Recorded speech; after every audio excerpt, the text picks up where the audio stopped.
All right, and we are live, live, live, live, live, live, live. So, how you guys doing out there, man? Hope you're doing all right. And these are these are confusing and challenging times, man. I talk to a lot of people. Everybody's going every which way. That Trump is doing this, doing that, and whatever. Whatever happens, you don't have any control over it, really. A vote is pretty much what we got, you know.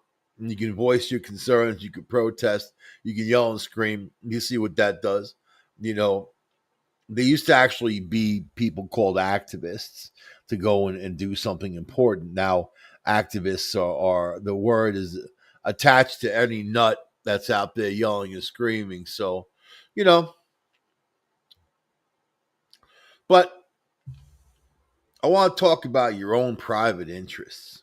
What makes you happy every day? The things that you pursue when you wake up, the things that you think about how life should be for you, because in manifestation, we envision the things that we want, and then those things can come. Not, maybe not every time. You got to keep moving in that direction, though. But certainly, if you're negative and depressed all the time and whatever, good things aren't necessarily going to come to you. Even if they do, you probably wouldn't recognize it. If you're determined, you're working for those goals, and then you're also determined not to be depressed, not to be down.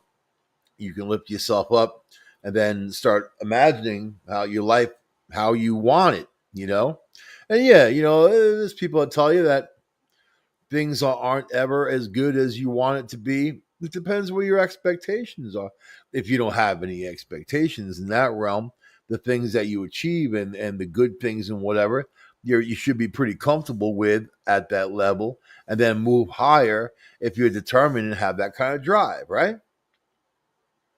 So, where do you find yourself in your daily life as you're tooling along, you're doing your thing, whatever your situation is? Maybe you're taking care of kids, maybe you're just taking care of yourself, maybe you're taking care of other people, maybe you're not taking care of anything.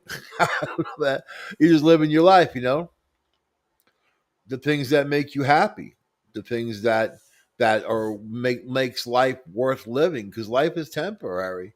There's no guarantee to life. None. No matter how old you are. You see little kids born, get cancer, and die. They don't even have a chance at life, right? People will throw a bunch of religion at you. It's because of this, it's because of that. Let me tell you about religion. There's an entity, there's the old stories, and then there are the newer stories that were created specifically for a reason of control and power, really, if you think about it. But whatever. I don't want to I don't want to piss on anybody's beliefs, because beliefs are an interesting lot. And then I have good friends who are all kinds of reverends and whatever, rabbis. They all say the same thing, actually, when you think about it.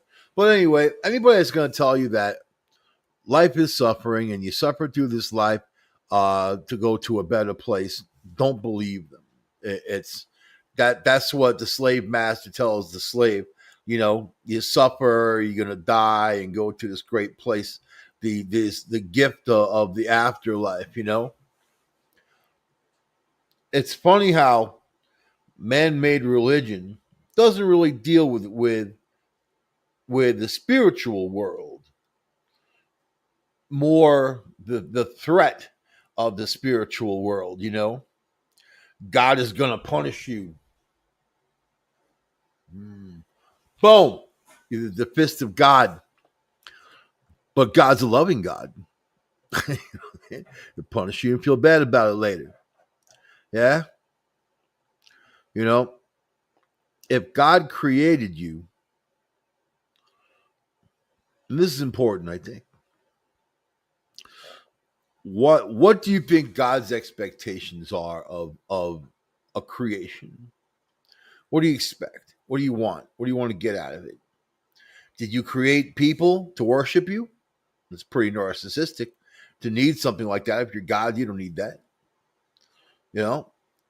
So what if you had a lot of these little spirits and you wanted them to mature and become something more than what they are?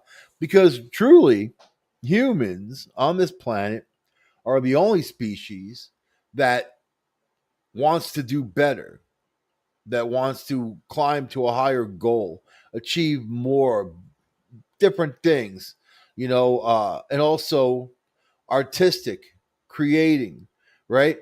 Not everybody, but there's a lot that do. You know what I mean? You don't see that in the animal kingdom. You don't see that with insects, with bacteria. You don't see that in other life forms. You do see that among humans. So really, that's why this whole planet is kind of centered around its people, and its people need to live, thrive, and survive. Right. So, what does God want from you? What are you going to say? You wake up every day, God, what do you want from me? Why am I here? What the hell am I doing? What's the purpose of life? Doesn't seem so good here sometimes. And for a lot of people, it's really bad. For some people, it's not so bad, but even those people suffer. You think rich people don't suffer? They do, you know? And then, there's a lot of people who are out there who are wealthy that have no morals or anything, and they just like to use other people and hurt people. You know, they don't care. And you say to yourself, why does God allow that? Why does God allow that? Well, who needs that? How come God can't come along and flick that person off the planet? Boom. So I'm told by these religious entities that it's all the lessons that you learn, right? But I see it differently. I see this as purgatory, and I see that people are made to suffer differently, you know, and we all do. We all suffer, and nobody escapes that suffering. Nobody escapes death. So then it comes down to what you really want. What makes you happy? Could be simple things, could be more complicated. Some people like all kinds of different experiences. Usually people's happiness lies within the experience and or security. People want to have enough money. They don't have to worry about their bills. They don't have to worry about making a choice between buying food or clothes for their kids. They have a job that's secure where they don't have to crawl under their supervisors, right? And they crawl under theirs, and they crawl under theirs. You know, everybody afraid to say anything. Yeah, maybe your life is more simple than that.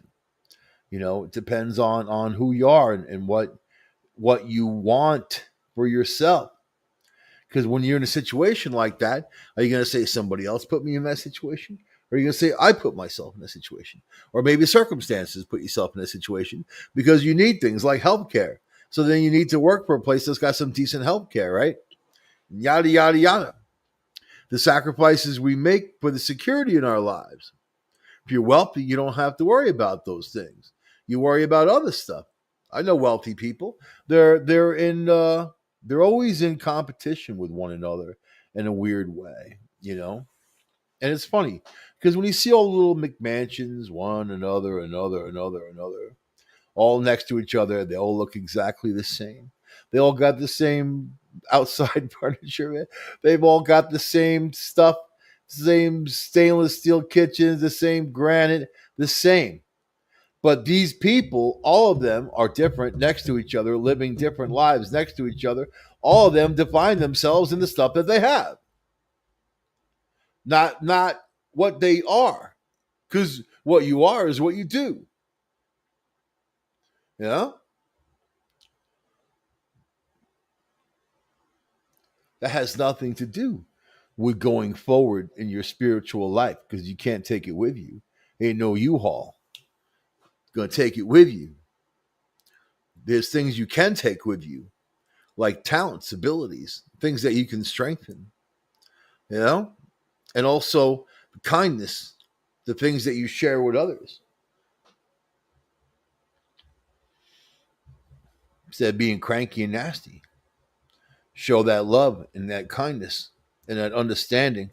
So, anyway, what I really want to talk about is remote viewing because I've done shows about remote viewing and the techniques of remote viewing, and I've been trying it myself from time to time.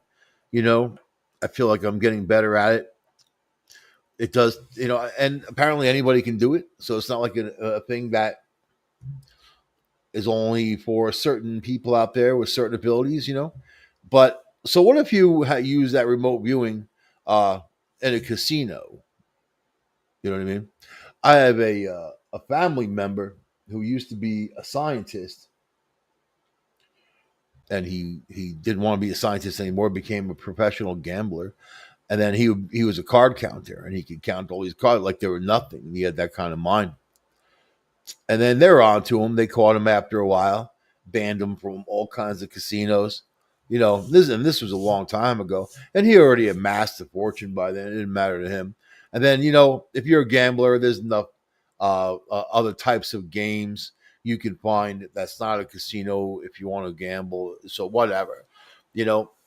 But it's the kind of mind like remote viewing is not card counting, but it can be. Do you know? Because you want to get that sense of what's coming, that number. So let's say that life and time itself isn't so linear and consistent that it overlaps maybe, and then you can get those future premonitions of what's coming, right? I believe in that. I believe that there's waves. I've studied wave science. If you know about waves, no matter what's causing those waves, you're going to understand that one, those waves get larger as they get out from the center. But number two, you know, there are some people that can receive them better than others, but I think you have to be able to look for it. So anyway, it's not like the lottery necessarily, but the lottery too. I think if you get that flash of numbers in your head and try to uh, disconnect your brain, you know, and and I call it spiritual feeling. You get that spiritual. It's a feeling that goes right through you. So I'm gonna try it, man. I'm gonna go to a casino. I'm not a gambler at all. Actually, I'm not a. I know how the games are played, basically, but I'm not a gambler. You know, but I just want to kind of try a theory of mine of this, So and then you can practice with your friends. I don't know if you ever seen the videos of they have these cards, and some of the cards have different like wavy lines on there, or different type of shapes and that type of thing.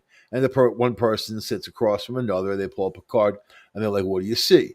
And then the person says, whatever they see, right? And then a lot of them have a very high level of probability of guessing what the hell that is, right? So why couldn't they go into a casino and understand, whatever game you're playing, you're looking for the outcome. You're not looking for the beginning. You're not looking for the middle. You're looking for the end, the outcome. And I think that a lot of people, when they try to envision these things, think about the beginning, you know, but really, you don't care about any of that. You just want the end result, what those end numbers are, right? And what about like slot machines, right? A lot of them are, most of them, I think, are electronic now. You'd be hard pressed to find, I guess, one of the old one armed bandit types. I mean, they're out there, but I'm saying the electronic ones. I've seen like you know YouTube videos about people who play these machines and the ones who fix them, uh, you know, as for the odds that they set in the machines and how random it is, and you can never predict. But I think if you can remote view, you're going to get that feeling. And that feeling is going to be within the amount of time of of walking up to that machine, playing the machine and winning. So it's been suggested to me that people who can remote view actually think that they can make those things happen, but I don't think that they can make the machine hit. I think that they can reach out in their spiritual feeling and feel if that machine is going to, So I don't know. I've read a lot just recently about psychics who were professional gamblers and then they disappeared. So so either they get to a point where they have a lot of money, they don't want to talk about it, or the casinos come after them, heavy and basically threaten their lives not to whatever. You talk about multi-million and billion-dollar businesses, but but I'm just talking about you and remote viewing. And remote viewing doesn't have to be numbers. Remote viewing can be anything. You know, I like to reference this CIA report about about remote viewing on Mars and how they hired the best psychic mediums at the time to sit there and receive information. The CIA agent, what is this Project Stargate, right? CIA agent would hand an envelope to the psychic. They would open it up. The envelope would have coordinates. They would tell them what they see behind those coordinates. I mean, pretty simple. And really, when you read those transcripts, you're like, wow, this is pretty interesting. No matter what you believe, it's still damn interesting that the CIA actually did all of this and they believed in these projects and then they got so much out of it, so I don't know. That's also remote viewing, looking at the past, looking at the future, seeing different things. I think that in this world, there's not too many blocks to what we can see and do and what we feel, So interesting stuff, though. I'm not a casino type of person in general. I don't like loud noises. I don't like flashing lights. like I don't like people who gamble. I'm not a drinker. There's nothing except this remote viewing exercise that is attracting me to a casino. Literally, I want to run in, get it done, and run out. Right? That's it. That's it, man. Just to see, and then I want to kind of keep doing it, like here and there. Go in there and boom, boom, boom. Go on Taco Tuesday night or something like that. But at the end of the day, you still have to live with you, whether you're remote viewing or not. If you want to use it in your own personal life, I mean, you could do that. People have those connections anyway. They people, the mothers who feel like something's wrong with their kid, and they call the school, and then yeah, something did happen or whatever.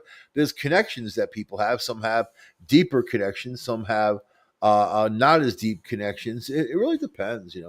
I've heard all kinds of stories and I've seen all kinds of stuff. A lot with twins too.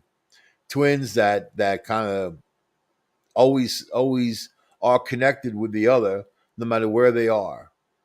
You know, I like that. I like the connection. I believe in, of course, quantum physics because it exists, and then I think quantum physics and quantum tunneling has a lot to do with those immediate connections with our radio connections with each other. You know, I tend to send people mental faxes, and then they call me. Like, I just kind of put myself in their brain. I just have to think about it a little bit, and then boom, they send me a text. Hey, what are you doing? Do they know that I'm doing that? I don't know. Maybe now they do, but I like experimenting with things like that. There's no reason not to.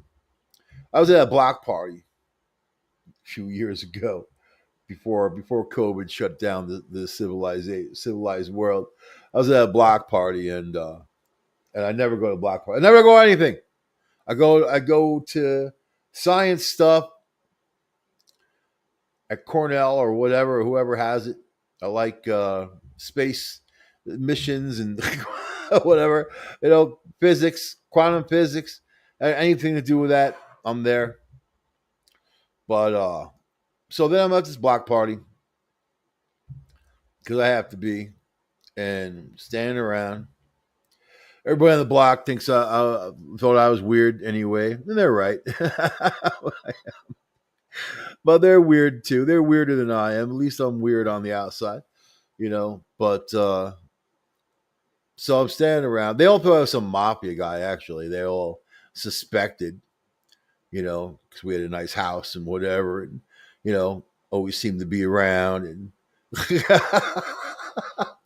my ex was in the luxury traveling these amazing destinations around the world and all that stuff. Not me. I stayed there and took care of the kids and the pets. But that's me, and that's how it makes me happy. So I'm at this block party. I'm talking to this old guy. He turns out he's my neighbor. Nice guy, Alex. I see him out there cutting his lawn. The guy's super. He was like 80 years old out there cutting his lawn. I'm like, good for him. You know. But we start talking about physics, just like that. And I'm like, well, what do you think about tachyons? And this dude starts like laughing and clapping and stomping his feet. He said, oh man. He said, at no point that I think I was going to go to this block party that I was forced to go to because his woman forced him to go, that I would sit here and have a conversation with somebody about tachyons. You know what I mean? You never know. And this guy was head of the Cornell Vet School. He was the professor, I guess, for quite a long time. So he knows a lot of his science, right? I mean, and that's what's cool about the area. You never know who the hell you're going to run into, and what you can learn from them. On top of that, but tachyons, subatomic particles that can move faster than the speed of light, faster than time, right? Time to us exists within the speed of light. There are theories if you get to the edge of the speed of light that everything slows down. Einstein's theories that everything stops because you wouldn't be able to even burn any fuel or whatever to get past that speed of light zone. But then you have all these people talking about warp this and whatever. You can talk about that, but I don't know. Right now, hurtling a ship that fast through space ain't going to happen. You get hit with one little pebble, one little rock, and your ship explodes. The different and smarter thought behind it is this, right? When you look at quantum physics, and then you look at how they've done all these different tests and experiments on how they've separated particles and then moved those particles miles away, long distance. And then on one side, when they would turn one particle one way, the particle on the other side would turn the opposite way. They were still connected. It doesn't matter how far away they are. So with that, you've got to think that you can use that science eventually to be able to go to other places without actually getting in a ship, some kind of vessel, a vessel only to transport yourself to one place to the other, but not by just kind of going there, in the ship, because obviously you wouldn't be able to.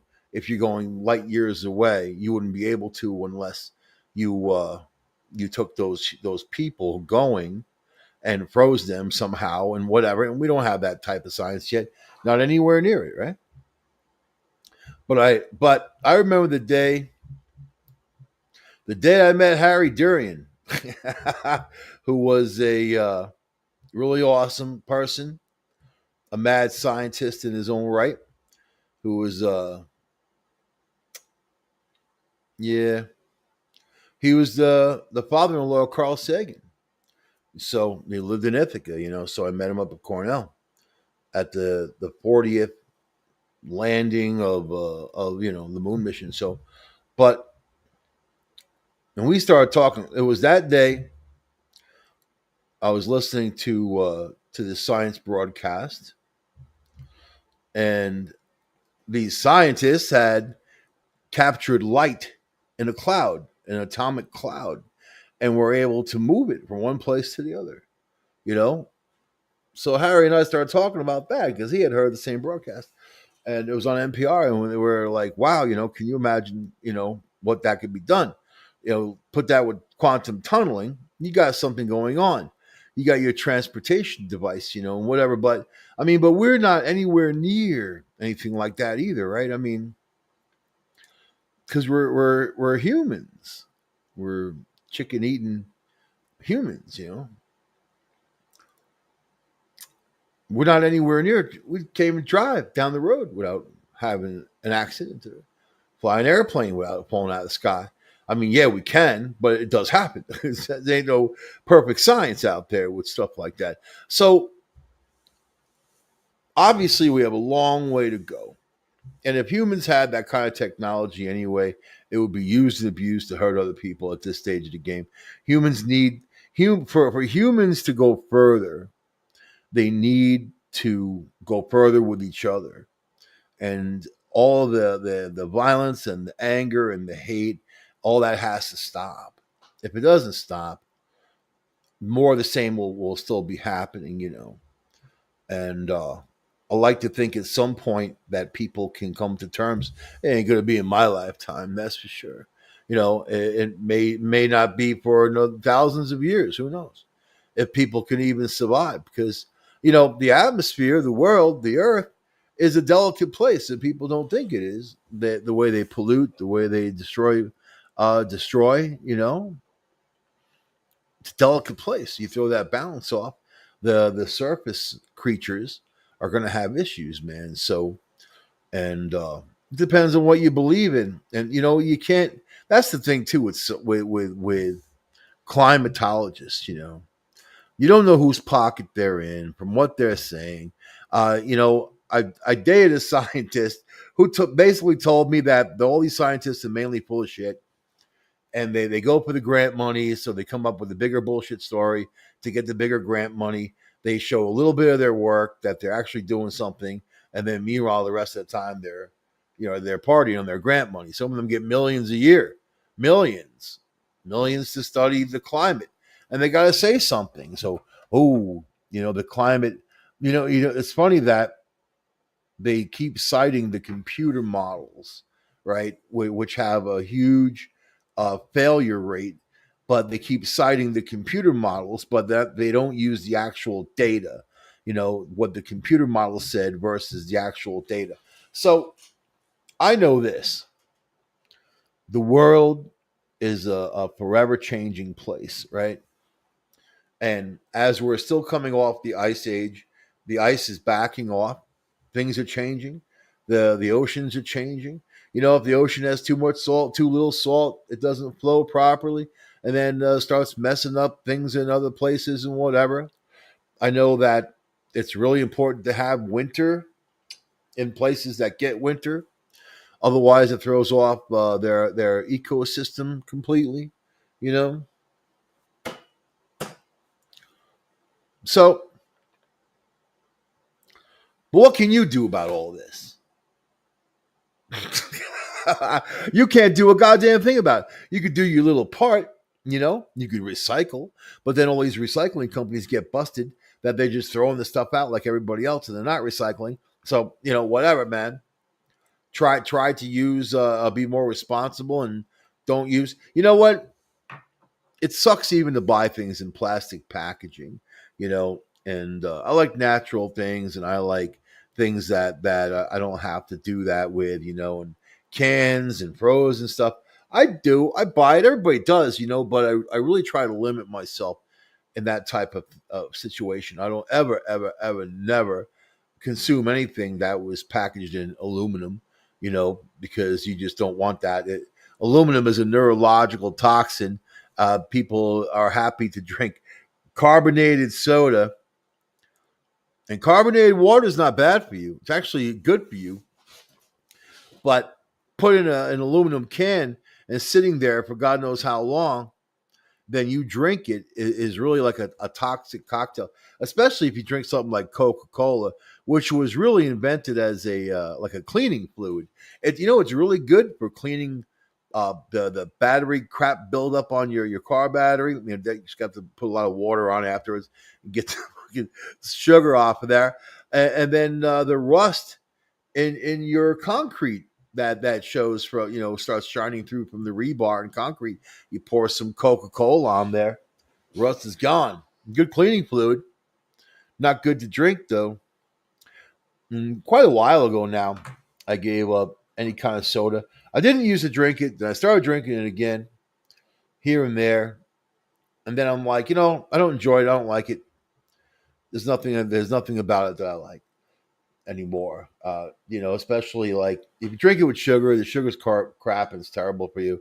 If you drink it with God forbid, diet soda, aspartame, and all the other that stuff is poison. It's poison, poison. You just read about it, you'll see it's poison, right? I drink that. I buy I buy frozen concentrate like apple juice or grape juice and that type of thing. I take a couple of spoonfuls of that and I put it in my glass and I put carbonated water in there. And that's it. It's like a little fizzy cocktail, whatever, man. I like it. It tastes good, like it. It's got some vitamins. I know it ain't no vitamin pill, but but a vitamin pill is not a vitamin pill. I know one thing: it's better than Coca-Cola. So I'll say that, man. So, but it's you and your own personal life and what you need, and like and plus the older we get, the more our needs change and then become fine tuned. Sometimes there's things that you used to care about that you don't care about at all anymore. You know, nothing. Isn't that weird? You adjust over time. You think about your sense of purpose. What's my purpose? I've been asking myself that since I was a kid. What's more like? Why are we here? Not like what my specific purpose is. Why are we here? Why are we here? Why are we here? What did we do to get sent here among all of this? So you look for those little moments. The big moments are very important, right? But the little moments are even more important because the little moments are the ones you're going to experience more and have more joy over time, the things that keep you going. And we all get hit with adversity. Every misfortune. Lao Tzu used to say misfortune comes from having a body. God dang smart right there. Having a body. And when our body goes, when I watched my mom die of cancer, and she was such a trooper, man. She was so strong. I don't think I could even be like that. I would have offed myself. But she fought through it, did her thing. She worked full time. The whole time she was in her late 70s, man. Worked at a school and she really enjoyed what she did. And, you know, she she had that happiness, you know what I mean? Like inside of that. And the people there loved her. She was there for like 30 years. So that was like her second family. But when they go, when you people you love go, sometimes they go slow, sometimes they go fast. Sometimes you just see what happens in the process, and the body gives out. It's a machine. Your body. It's a machine. Your computer's a brain. Brain's a computer. Your computer is the brain, right? Look how a brain works. Look how a computer works. Same thing, man. Very similar anyway. But when you see people's bodies, their organs, and whatever, I know somebody, I got a friend, man, and I just met them too. And things were going good. I don't know. We were talking. We were talking to each other, if you know what I mean. And then right there, she got diagnosed, with a tumor in an area that they gave her a year to live. A fucking year, dude. Young person, year to live, right? They got kids. So it could be taken from you. Life can be taken from you quickly. Quickly. No time. And I would have stuck with it. Me personally, I'm a loyal person. In fact, it's one of the things that are really important to me is loyalty in people. So and it you know what? It doesn't hurt anymore when I hear these things because what I saw my mom go through and whatever. Once you lose, like when I lost my mom, my whole life changed, and I didn't care about anything anymore for quite a while.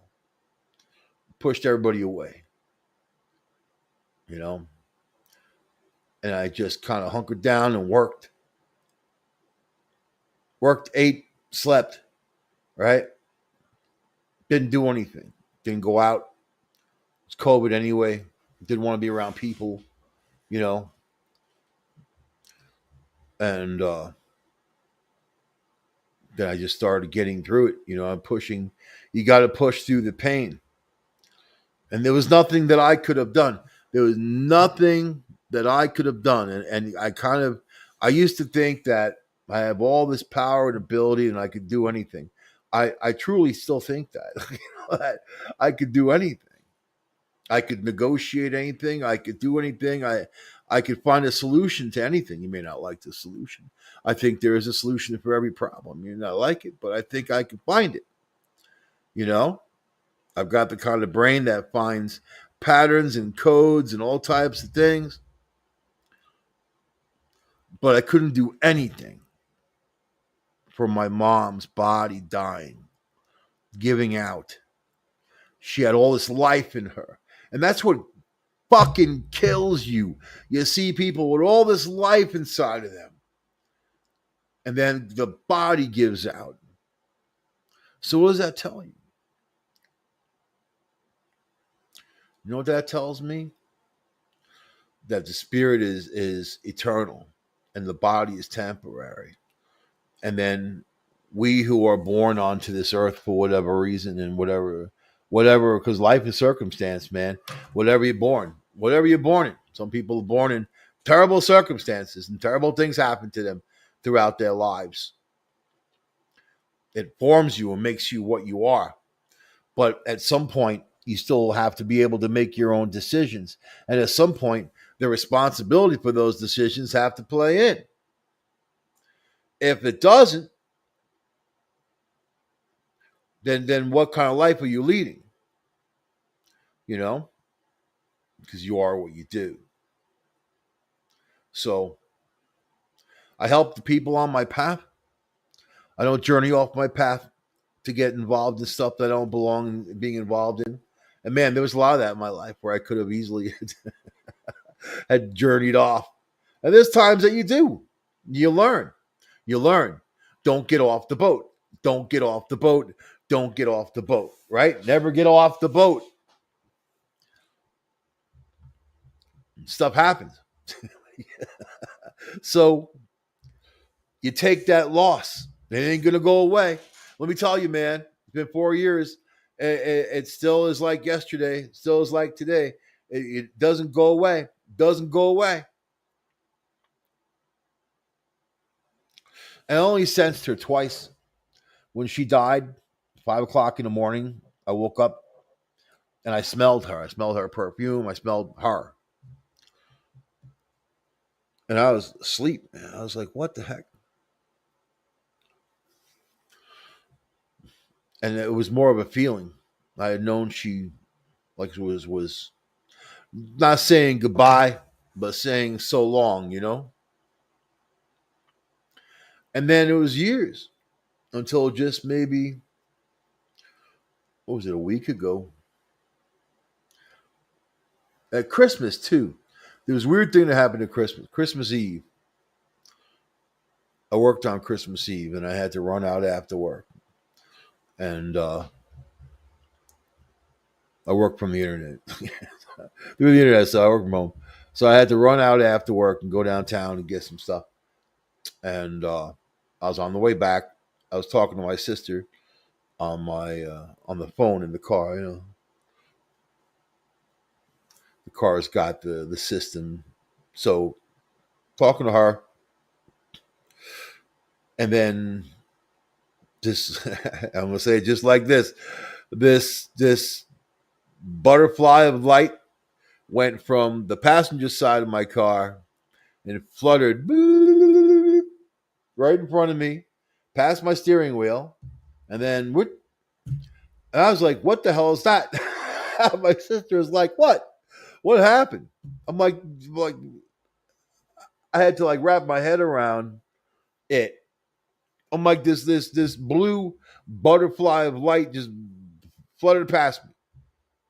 She was like, "Oh my god!" And we were talking about our mother, Christmas Eve, talking about mom. So, and then just last week, I I was just sitting doing my work or whatever, and I smelled her. And like that same scent, and that's how they communicate with you sometimes. So yeah, but I know she's there. It's not like I don't. Mom would never abandon me. When she passed, she was talking to her mother and her grandmother. It's interesting. She was having conversations with people that my sister and I didn't even know, talking about this one person.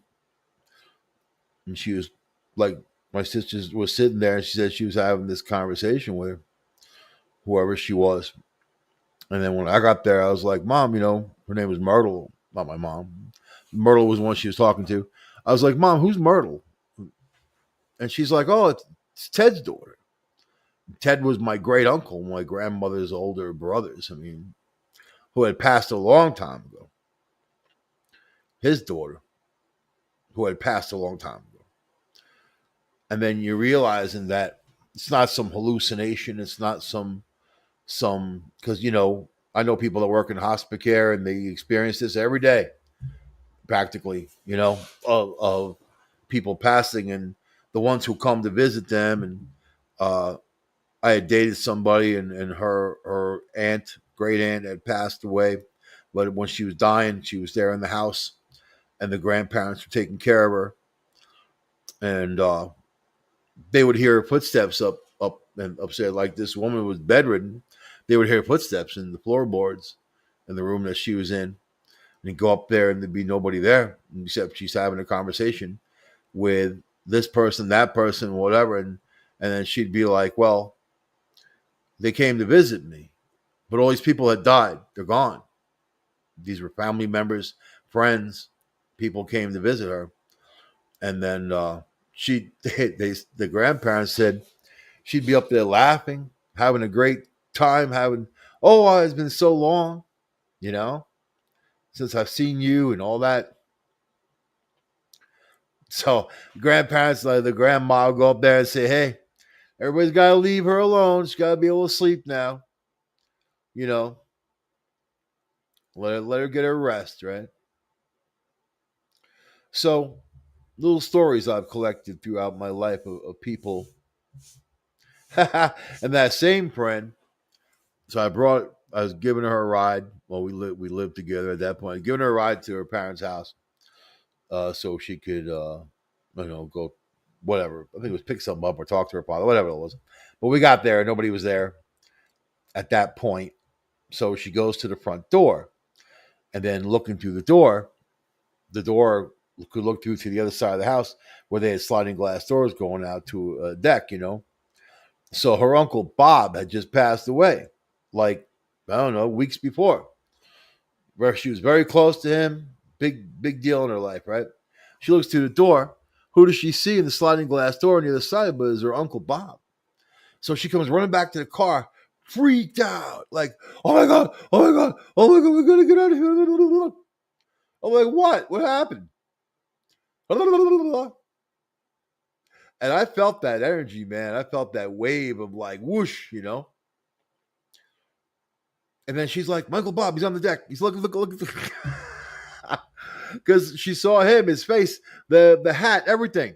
He used to wear this hat all the time, a specific hat. She saw him. So I went to investigate, looked on the deck, thought maybe there was somebody there or whatever. No, nobody. Nobody around. The house was secure. Then her parents came. She told them, gave them the heebie-jeebies, man. And let me tell you, man, that house was built on a burial ground, and on top of that, where they had these local skirmishes during the war, you know, back in the day, there was like an infirmary there. So all these troops would go up there and die basically. And so when she was a teenager back in the day, and she her room, she had sliding glass doors too, and she had these like long shades, whatever they had that hung down, you know, those the slats, that type of thing. She would see people walking past the door all night long, like like the sliding glass, the shadows walking past and shuffling around in the dirt, and she'd be terrified in her bed, like. And you know, she didn't want to tell her parents because she didn't want to sound crazy. But then when they all finally ended up talking about it, they all started sharing these paranormal experiences they had in the home. They all had a lot of stories. And I wasn't even in it. I wasn't really into the paranormal thing. I was curious at that point, but I wasn't in it. You know, I had my own experiences, things I've seen, but this was like, and you could feel it in that joint. You could feel stuff. You can feel the energy there. Just a lot of different types of energy. You know, a lot of Native Americans lived there. We'd find arrowheads along the creek much of the time. I think that they as a family found 50, 60 of them or something like that. Tools, you know, Native American tools and things like that. So a lot of history, man. A lot of history. So and and then she had a cousin. He said when he was 8 years old, he told the school that these men in uniforms just chased him across the schoolyard, like, and they kept running. He ran a different way. He was watching them. They kept running, and they ran right into the wall of the school. So, and that's not an unusual story for the area. You know, pretty cool. The things that we experience that shape and form us, you know. But you think, you know, like, you know, Peter Canellis, who I did investigations with, and we're talking about going out now and doing some more. Uh, you know, we always used to kind of think like, what is it about an area that makes it more, you know, apt for paranormal occurrences or energy, right?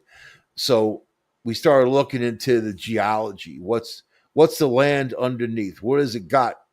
Now in this area, we have a lot of salt mines, you know, lots and lots. So there's the salt companies who, like Cargill Salt, who mine the salt, right? They go down to the mines and whatever. So salt is a great conveyor of electricity, and you know, there's other minerals too. You know, it really depends on the area, I think, and also flowing water. You got the lakes, a lot of waterfalls. You have a lot of those negative ions that are flowing. I think that helps too, you know. So, and we were doing investigations on the Erie Canal, and just following one turned into another. We do an investigation. The person's like, "Oh, you should talk to my friend. They're down there. Oh yeah, a ghost in there. Man, slam a door in their face. Oh, okay." That's how we found investigations, and sometimes we advertise a little bit, but you know, we never charge anybody anything. We just made a show out of it, and then just try to, you know, for me, it was just trying to find answers to questions that I had. You know, I mean, we all get what we get out of it, but the Erie Canal, the flowing of water, the history, the building of the canal, a lot of deaths happen because of the canal and whatever. But more to what I'm talking about, what puts the ghost on steroids? What, because there's hauntings that the energy is really low, and you feel like it's just they don't have the, I don't know, it's not ability, but the energy, I guess. They don't have it to really. And then there's the ones that seem like they're super powerful, that they can really, they can manipulate the space around them enough where they can communicate with you, your devices, to detect if they're there. You know, your cameras. I mean, I had this one camera that I would use mainly to shoot the show. Good DV cam, infrared, you know, and had a had two good batteries for there. I had a 5 hour battery. That thing was rock solid. You could shoot for 5 hours or more. There was no internal parts moving on the camera. It was all solid state, so it didn't take much, you know, to record and that type of thing. 5 hour battery. Then I had also a 3.5 hour battery, man. So I had the 5 hour battery in, cameras on the stand. We're in that Taylor house. We started asking questions and whatever. And then Pete's using his devices. He's got a couple things that had 9-volt batteries in it, brand new batteries. He just bought them, lithium batteries.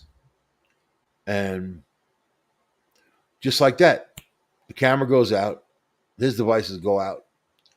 Like we had just started to get something. And I said to Pete, "Did you hear that?" And then everything just went whoop out. And that's the weirdest thing, man. You're like, damn, you know everything's charged up, and you know your batteries are new, and batteries just don't get zapped for no reason, man. It doesn't happen, right? Yeah, there's defective batteries, but sure, it doesn't happen. So then, a few minutes later, the camera comes back on. Battery starts. I'm watching the battery life on the camera because it shows you how much time you got on there. It's coming back on and going, counting up, going back up. Went all the way back up to where it should have been. And that doesn't happen. That definitely doesn't happen. If you use your battery, your battery's done. If the battery's dead, it's done. So Pete changed his 9-volt batteries, and but he said later on when he tested the batteries after he got home that they were perfect. They were perfectly charged. That there was no problem. So what is it that drains the battery? That hits it? Boom. So there's people that'll tell you that they're trying to manifest themselves and they're drawing from any energy that's around them. You know, are they doing it on purpose? Do they know what they're doing? Or is it a natural effect that they're creating a field of energy by trying to manifest themselves for contact? And then because of that, it caught, like, I know that in warm areas, I've heard of cold spots being created, and then people having paranormal experiences right then. You know, like they're using the thermal energy to manifest themselves. Still questions that need to be answered because I don't know the answer to that question. I have no idea. You know, it really is. A mystery, but that's good because we need our mystery still. It's not good to know everything anyway.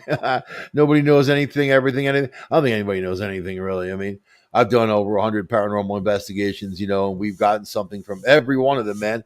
Every one. But these were places that either people were having problems. That's what it mainly became. people having problems or not understanding what's going on, and then we would go in there and try to figure it out. And most of the time, we helped the people out. We left the place better than we found it. We never left it worse than we found it. Some entities don't want to go. They don't want to go. They don't want to go. They don't want to go. No, you know what? I mean, you gotta you gotta come to terms. We had Nicole, and she would sit there. She actually sat there and had a 2.5 hour conversation with this entity who was torturing this family, and they didn't want them in the house. It was another get out of my house. They don't know that they're dead. They never crossed over. They don't know.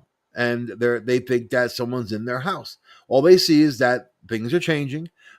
You ever notice that much of the time when these paranormal things kick in, it's when people move into a home and then start renovating?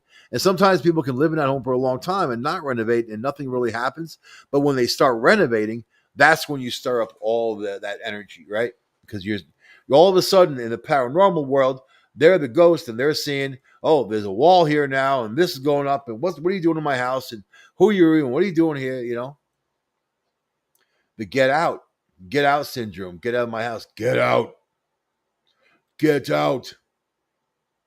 You get out. I'm the one paying rent. You know what I pay? You know what I pay for this place? you get out. Told me to get out. Have my cat come pee on you. Get out. You know? I know some hardcore mediums, but even those people, there's only so much you can do. You try to. I think it's respect, but what if you're dealing with an entity that was deranged? You think that they're still deranged when they become an entity? There are people that say, well, they were only deranged because of their brain is wired wrong. But when they become this entity, aren't they just moving on with the same thing that they've been doing? They're going to come to a passive realization that they were deranged and all of a sudden they want forgiveness. No, a lot of the earthbound ones are walking around because they're messed up and then they don't want to move on or they can't move on or they don't know how to move on or whatever the hell it is. They're there. Whatever the hell it is, they're there. It's not like a visitation. Someone coming and visiting you to holiday or whatever. Someone come just kind of give you the hint of that they were there. No, these are people that were people that are deranged and then they just want to torture whoever's in their midst. Sometimes people will move out of a situation and they even move with them. So there you go. There you go. So I don't know, man. All these questions and more answered on the next show. And I'm working on the whole call in. I want to actually talk to people out there on the phone, not chats. I love a chat. I love reading, but I love talking. Love talking more. I think it's better to have that phone conversation. You get to hear someone's voice and emotion, and you get to get the whole feeling. So I'm working on that. Probably next week. By next week, I'll have it together. But otherwise, I'm gonna get the hell out of here. Clear the way for other people to do other shows and whatever we got. I'll see you guys next week. I don't know. UFO Undercover, yeah. News on the Flip Side Fridays, yeah. The chat Saturday, yeah. And then Michael Angley Live after that, yeah. I'll see you guys next week on the show. Hope you had a good time. Be safe. Be safe. Be safe. Be safe. I'll see you next week. Bye.